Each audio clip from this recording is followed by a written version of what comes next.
कांग्रेस नेता विजय वडेट्टीवार ने नागपुर में मीडिया से बात करते हुए चंद्रपुर के सत्ता संघर्ष से लेकर राज्य की मौजूदा राजनीति पर तीखा प्रहार किया। उन्होंने कहा कि चंद्रपुर मामले पर कल दिल्ली में हाईकमान की बैठक होने वाली है और उसी के फैसले के अनुसार आगे की दिशा तय होगी।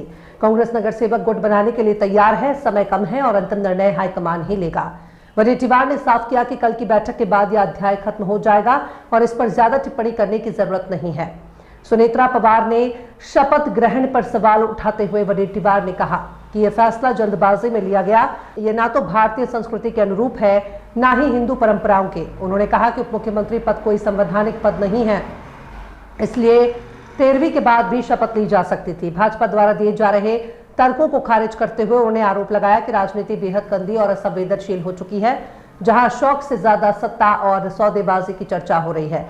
मुख्यमंत्री नीतीश राणे, पीयूष गोयल और अन्य नेताओं पर टिप्पणी करते हुए वडेट्टीवार ने कहा कि सत्ता अब राजाशाही की तरह चलाई जा रही है, मंत्री खुद को मालिक समझने लगे हैं। उन्होंने विमान हादसे और जांच को लेकर भी संदेह जताया और निष्पक्ष जांच की मांग की। शरद पवार अडानी मुलाकात पर उन्होंने कहा कि यह केवल शोक व्यक्त करने की मुलाकात थी। अंत में उन्होंने आरोप लगाया कि मुंबई और महाराष्ट्र की सरकारी जमीनें, क्रीड़ागण और सार्वजनिक स्थान सत्ताधारियों द्वारा हड़पने की कोशिश की जा रही है, जिसके कारण जनता में गुस्सा बढ़ता जा रहा है। मी जरा हायकमांडशी चर्चा करून पुढचा निर्णय घेणार आहे। कधीपर्यंत करेल काय अंदाज तुमचे नगरसेवक जे आहेत?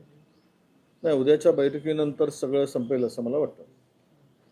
उद्या हायकमांडकडे वेणुगोपालजींनी बैठक लावली, त्या बैठकीमध्ये जे ठरेल त्या पद्धतीने पुढे जाऊ। दिल्लीपर्यंत चर्चा का करावी लागली? खरं तर हा स्थानिक पातळीवरचा सगळा निर्णय नाही, खूप गोष्टी आता पडद्यामागे झालेल्या आहेत, त्यावर अधिक भाष्य करण्याची मला गरज वाटत नाही। पण यावर आता मी जो निर्णय आहे तो हायकमांडकडे सोपवलेला आहे। नियुक्त उपमुख्यमंत्री सुनेत्रा पवार कृती संगमावर पोहोचलेले आहेत, त्यांनी आजपासून आपलं कामकाज जे आहे ते सुरू केलेलं आहे। खरं तर आपल्या संस्कृतीला आणि आपल्या हिंदू परंपरेला धरून हा काही कार्यक्रम शपथविधीचा झाला असं कोणीच मानायला तयार नाही। त्या संदर्भात खूप मोठ्या प्रमाणामध्ये ट्रोल केला जात आहे। हा निर्णय सुनेत्राताई पवारांनी का एवढा घाईने घेतला असं लोकांचं मत आहे। कदाचित भारतीय जनता पक्षाच्या दबावापुढे हा निर्णय झाला असावा, कारण विलीनीकरण होऊच नये अशा प्रकारची भूमिका भारतीय जनता पक्षाची होती आणि त्यातील भारतीय जनता पक्षाला नेहमी दादांच्या बरोबर राहून भाजपच्या बरोबर वाटाघाटी करणारे जे काही नेते आहेत त्या नेत्यांची इच्छा सुद्धा ती नव्हती।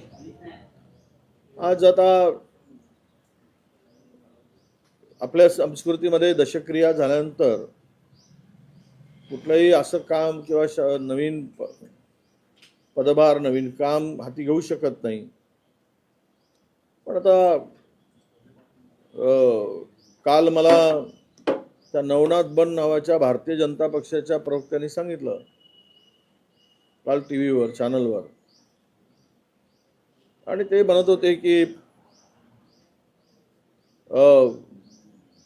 इंदिराजींचा मृत्यू झाल्यानंतर लगेच पंतप्रधान पदावर राजीव गांधींची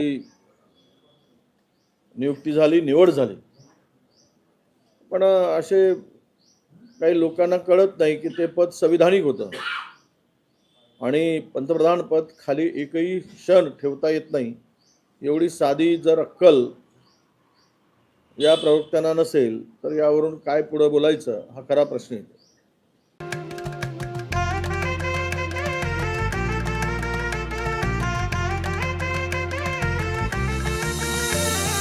मानापानाचा नात्या गोत्याचा पसारा लई बाई वाढला, रुसवा नको ग बाई कुणाचा, मोठ्याने उतारा काढला.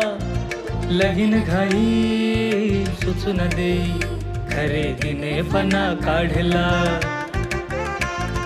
खरेदीला वर्षीधीने उत्साह नवा आणला. बांधला